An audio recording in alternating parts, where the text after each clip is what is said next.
Unaware the pregnant wife he divorced was the multi-billionaire owner of the company his entire family worked for. Daniel's mother launched a bucket of filthy mop water on Maria, 8 months pregnant, standing at the doorway of the home she'd paid for. His mother stood there with a twisted smile of satisfaction. Daniel, her husband, didn't flinch. He just wrapped his arm tighter around his mistress and laughed. That cold, hollow laugh that still echoes in Maria's nightmares. Maria's hands instinctively covered her swollen belly as the dirty water soaked through her maternity dress, dripping onto the floor she'd mopped 1,000 times before. She didn't scream, didn't cry. She just looked at Daniel, the man she'd loved with everything she had, and saw absolutely nothing looking back. In that moment, something inside her didn't break. It awakened, because Maria wasn't who they thought she was. And the truth watching from the shadows would soon humble them all. Sit back and enjoy this unbelievable story. Let us know in the comments where you're watching from. We'd love to hear from you. And if you're new here, click on the subscribe button, so you never miss any of our upcoming videos. Maria walked alone in the rain that night, clutching her stomach, her soaked dress clinging to her body. Her face was eerily calm, but her eyes held secrets that could crumble empires. She whispered to the child growing inside her, words too quiet for the wind to carry. Soon they will know. Behind her, Daniel's family celebrated. His mother had already called relatives, boasting about how her son finally got rid of that useless woman. Daniel posted a photo with his mistress on social media with the caption, "New beginnings." His co-workers at Lioncrest Manufacturing congratulated him, patting his back like he just won a promotion. They had no idea. None of them did. Because while they laughed and celebrated, Maria wasn't running away from her past. She was returning to who she really was. And that truth was about to turn their entire world upside down. 27 years ago, Maria was born into unimaginable wealth. Her parents were Jonathan and Catherine Reynolds, founders of Starlight Global Holdings, a multi-billion-dollar empire spanning technology, real estate, manufacturing, and international trade. When Maria was only 3 years old, her parents died in a private plane crash over the Atlantic. The world mourned the billionaire couple, but no one knew they'd left behind a daughter. For safety reasons, Maria's existence had been kept secret from the media, hidden from competitors and threats. She was raised by her grandmother in a quiet town in Pennsylvania, far from the glittering towers of Manhattan where her fortune sat waiting. Maria grew up normal. She played in the backyard, went to public school, made friends who had no idea she was an heiress. Her grandmother taught her humility, kindness, and the value of seeing people for who they truly were, not what they could offer. At 21, Maria inherited everything. Starlight Global Holdings, billions of dollars, properties across 6 continents. But she made a choice that shocked her legal team and financial advisors. She wanted to live as a regular person first. She wanted to experience life without the weight of wealth defining every relationship.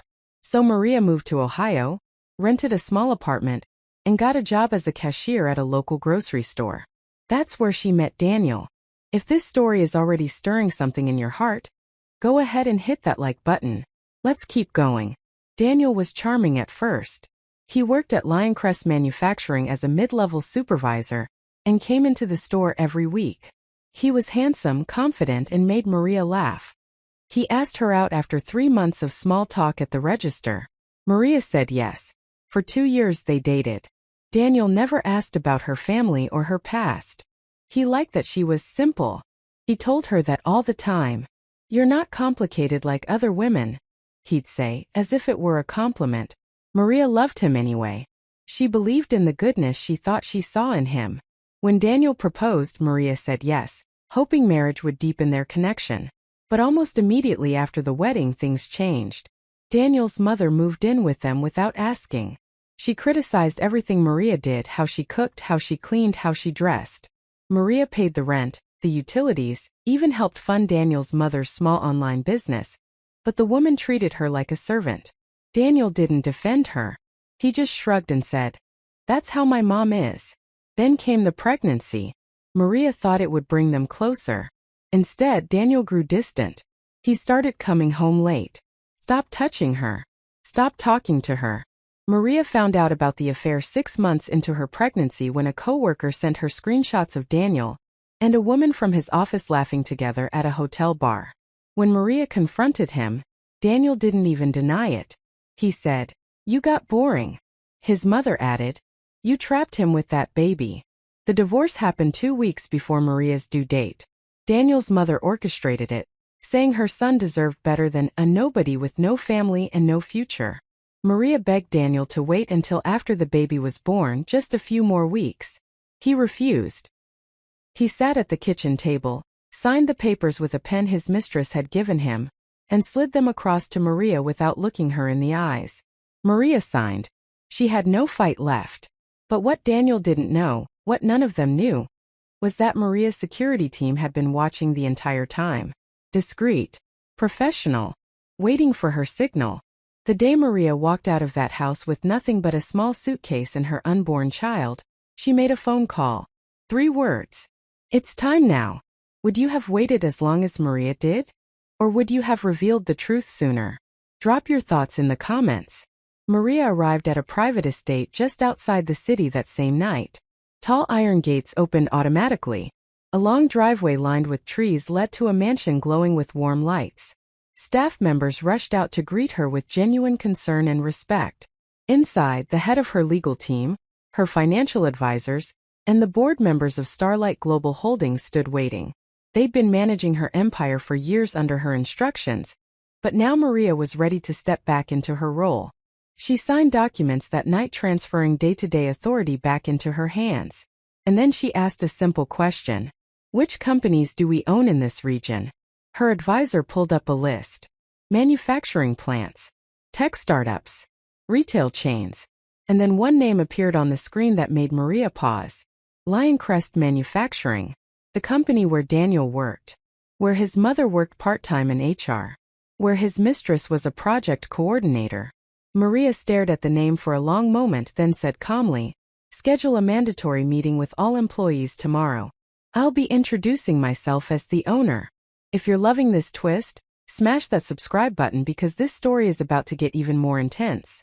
The next morning, every employee at Lioncrest Manufacturing received an email. The subject line read, "Mandatory all-staff meeting with company owner." The office buzzed with confusion. Most employees didn't even know who owned the company. Daniel laughed when he saw the email. His mother rolled her eyes and muttered, "Probably some old rich man wanting to feel important." The mistress, Victoria, checked her makeup in her compact mirror and whispered to Daniel, "Maybe he'll notice me. I've been working on a promotion." Security preparations began outside the building. Black SUVs with tinted windows arrived. A red carpet was rolled out from the entrance to the parking lot. Employees peeked out windows, whispering nervously. Daniel leaned back in his chair, sipping coffee, completely unbothered. "Whoever this guy is," he said, "he better recognize talent when he sees it. I'm due for a promotion." Victoria giggled. His mother nodded approvingly. But then the convoy stopped. The doors opened, and Daniel dropped his coffee. Maria stepped out of the lead vehicle in a tailored black maternity gown that radiated power and elegance. Her hair was styled perfectly. Her posture was confident. Security flanked her on both sides as she walked slowly up the red carpet, her hand resting gently on her belly. Employees lined the hallways, staring in stunned silence. Daniel's mother grabbed the edge of a desk to steady herself. Victoria's face went pale. And Daniel looked like he'd seen a ghost. He stumbled backward, knocking over his chair. "No," he whispered. No, that's not possible." But it was. Maria walked into the conference room, and the entire company stood. She took her place at the head of the table, adjusted the microphone and spoke. Her voice was calm, clear and unshakable. "Good morning. My name is Maria Reynolds. I am the owner of Starlight Global Holdings, which includes this company, Lioncrest Manufacturing." The room erupted in gasps. Maria continued, "Today, I'm here to address reports of workplace misconduct, harassment, and bullying that have been brought to my attention." She looked directly at Daniel. His hands were trembling. "I'd like to call 3 individuals forward: Daniel Carter, Margaret Carter, and Victoria Simmons." Silence. No one moved. Security gestured for them to step forward. Slowly, shakily they did. Maria's eyes never left them. For months, she began, I endured cruelty in my personal life. I was called useless. I was humiliated. I was thrown out while pregnant with my child. And the people responsible are standing before me now. Daniel tried to speak, but his voice cracked. Maria, you divorced a billionaire, Maria said, her voice like ice. While I carried your child. You laughed while your mother threw dirty water on me. You posted pictures with your mistress while I slept on a friend's couch. You treated me like I was nothing. And now you know the truth. The room was frozen. Maria turned to the board. Effective immediately, Victoria Simmons is terminated for inappropriate conduct. Margaret Carter's contract is not renewed. And Daniel Carter is removed from his position with no severance. They begged. They cried. Margaret fell to her knees. Victoria sobbed uncontrollably. Daniel whispered, Please, Maria, please. Maria looked at him one last time. I gave you love. You gave me cruelty. This is not revenge. This is consequence. And then she walked out. If this gave you chills, hit that like button and let me know in the comments what you would have done. Daniel returned home that night to an empty house. Victoria blocked his number. His mother refused to speak to him, blaming him for everything. He sat alone in the dark, replaying every moment, every cruel word, every laugh, every time he chose pride over love. Meanwhile, Maria gave birth to a healthy baby girl in a private hospital suite surrounded by people who truly loved her. She named her Grace. 3 months later, Daniel showed up at Maria's estate, begging to see his daughter. Maria listened. Then she said, I forgive you, Daniel. But forgiveness doesn't mean access. She allowed supervised visits, nothing more. Daniel broke down, finally understanding what he'd lost. And Maria held baby Grace close, whispering, You will grow up knowing your worth. What would you have done if you were Maria? Would you have forgiven him? Let me know below. And if this story moved you, please like and subscribe for more powerful lessons. Because sometimes God removes people before they destroy your destiny.